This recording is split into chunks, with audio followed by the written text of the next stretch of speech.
Next natin ay yung setting up ng ating forum. So, paano mag-setup dyan? Pag-download ulit natin, basahin lang natin ito ang ating task.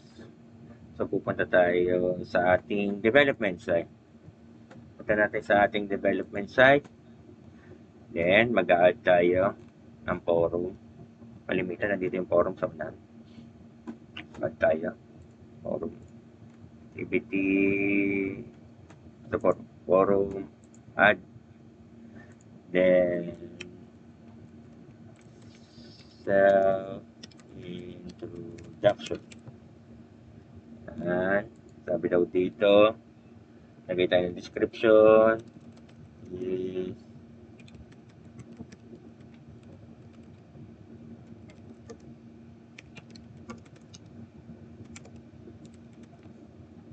okay. Ano pang hinihiling doon? May instruction na tayo.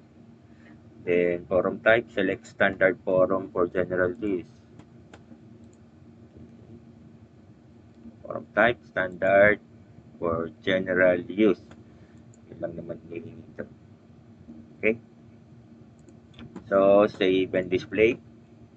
So, ngayon, add tayo ng discussion topic.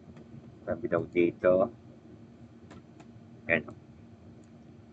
Type sa discussion topic and write your message. So,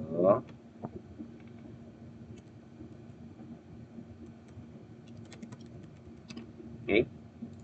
So, lagay nyo lang name at date other info nyo.